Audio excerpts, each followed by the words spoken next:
Na aula passada, definimos e discutimos o conceito de corrente elétrica, tanto do ponto de vista qualitativo, quanto do ponto de vista quantitativo. Na aula de hoje, vamos definir uma outra grandeza bem importante, que é a densidade de corrente. Além disso, vamos discutir a conservação de carga e a equação da continuidade. Na aula passada, estudamos o efeito de campos elétricos em condutores, considerando áreas de seção reta desse condutor.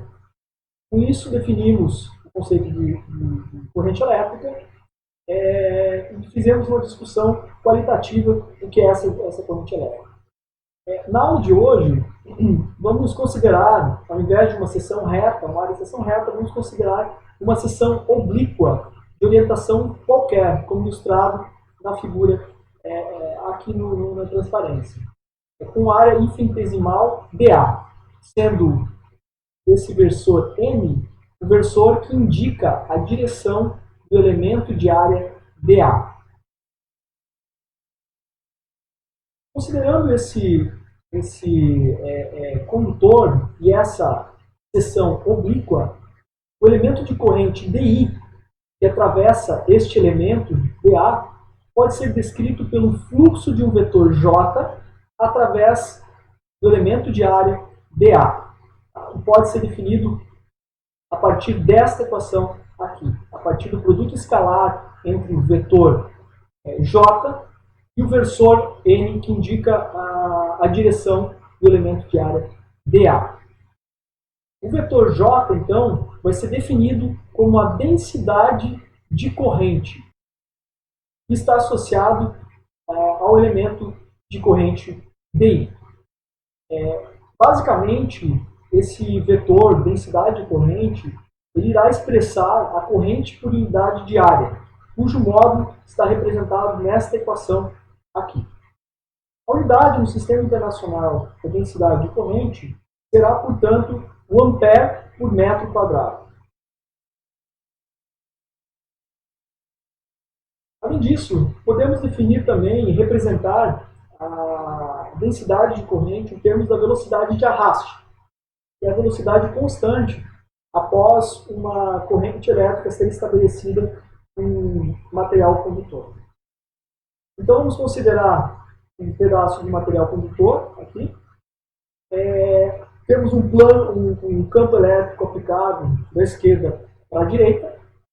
Obviamente, após aplicar este campo elétrico, as cargas positivas sentirão uma força. Essa força atuará na mesma direção do campo elétrico para as cargas positivas, fazendo com que eles adquiram uma velocidade de arraste, a velocidade VA. Também vamos considerar uma área de seção reta, A, definida aqui. Temos também um elemento de deslocamento, dx, que é basicamente o deslocamento desses portadores de carga durante o intervalo dt. Então, esse elemento de deslocamento é definido como produto da velocidade de arraste e o intervalo de tempo dt. Tá? De modo que o volume deste cilindro aqui vai ser essencialmente o produto da área de seção reta e o elemento de deslocamento dx. Supondo n portadores de carga em movimento por unidade de volume, ou seja, o n é a nossa densidade de partículas carregadas, então o número de portadores de carga total no interior deste volume será dado pela densidade de portadores de carga multiplicado pelo elemento de volume, pode ser representado por esta equação. Com isso, nós conseguimos obter a carga total que passa pelo cilindro durante o intervalo de tempo dt. Então, essa carga total será basicamente o número de portadores de carga, representado por essa expressão aqui, multiplicado pela carga, a carga do portador de carga. Sabendo que a corrente elétrica é definida por dq dt, e também que essa carga total é definida por esta equação aqui, conforme a demonstração anterior, relacionando as duas equações, nós obtemos uma expressão que relaciona a corrente elétrica no condutor e a velocidade de arraste dos portadores de carga. Também sabemos que a densidade de corrente ela é definida por DI, DA, ou seja, elemento de corrente e pelo elemento de área. Substituindo, então, relacionando as duas equações, nós obtemos também uma expressão que relaciona a densidade de corrente J, o módulo da densidade de corrente J, com a velocidade de arraste VA.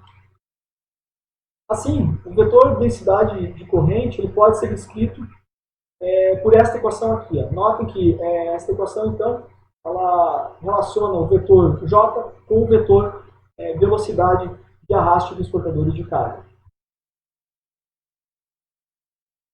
Notem que tanto a corrente quanto a densidade de corrente são independentes do sinal das cargas em movimento.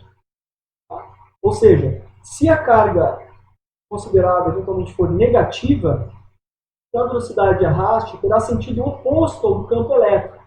Mas a multiplicação pela carga negativa irá tornar o sentido do vetor J paralelo ao do campo elétrico. Tá? Então, I e J sempre são independentes do sinal da carga, das cargas de movimento. Nós podemos representar essa densidade de corrente do ponto de vista geométrico a partir das chamadas linhas de corrente. Então, é uma forma da gente visualizar como fica essa densidade de corrente dentro de um material condutor. Essas linhas de corrente elas são análogas às chamadas linhas de campo elétrico que foram estudadas no capítulo 1. Então, aqui como exemplo, vamos considerar um condutor que tem uma corrente I constante, e esse condutor ele tem uma variação no seu diâmetro. Tá? O diâmetro, então, ou seja, a sua área de seção reta ela varia em duas regiões aqui. Eu consegui uma região 1 e região 2. Região 1, então, uma área de seção reta maior, um diâmetro maior, e uma região 2 com uma área de seção reta menor, um diâmetro menor. Note que a corrente desse exemplo é a corrente constante, então a corrente ela não muda ao longo do tempo. O que muda é a área, tá? Essa área de seção reta. Então, se aqui eu tenho uma área de seção reta A1, aqui eu teria uma área de seção reta A2, então a área muda. Se a área muda e a corrente não muda, quando a gente analisa a equação que relaciona a corrente com a densidade de corrente, nós observamos que o que vai mudar, a grandeza que vai mudar, é a densidade de corrente. Ou seja, na região 1, nós teremos uma menor densidade de corrente, uma vez que teremos uma maior área de seção reta.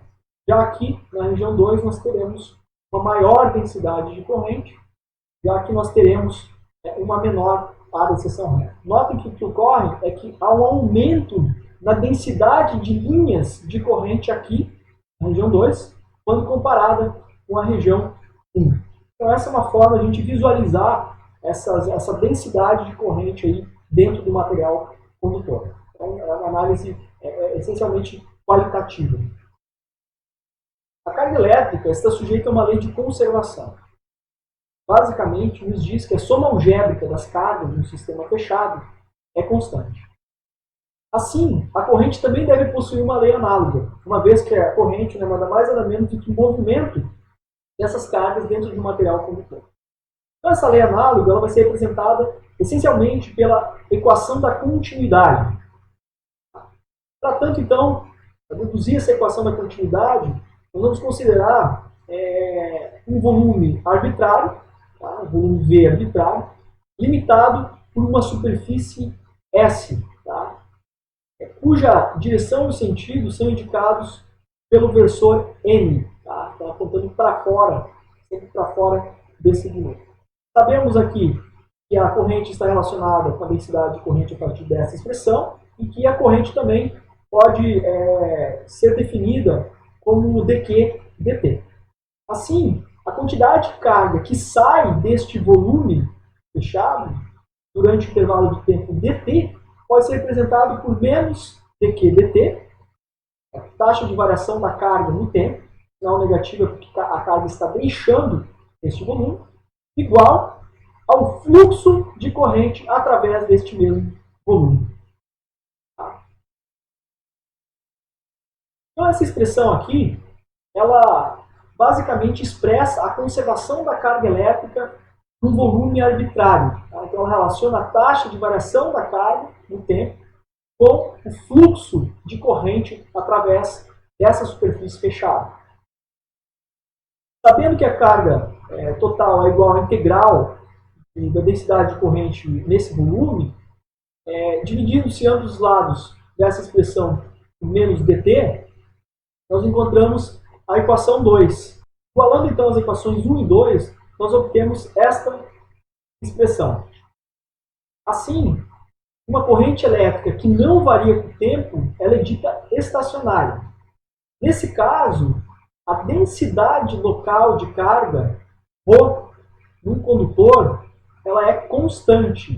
Tá? Se a densidade de carga local, né, nesse condutor é constante, então a derivada dessa densidade constante é igual a zero. Se a derivada da densidade de carga no tempo é igual a zero, logo o fluxo de corrente através dessa superfície fechada também é igual a zero. Isso quer dizer o seguinte, que para qualquer volume em um condutor, e para correntes estacionárias, toda corrente que entra por uma parte do volume deve sair por outra parte.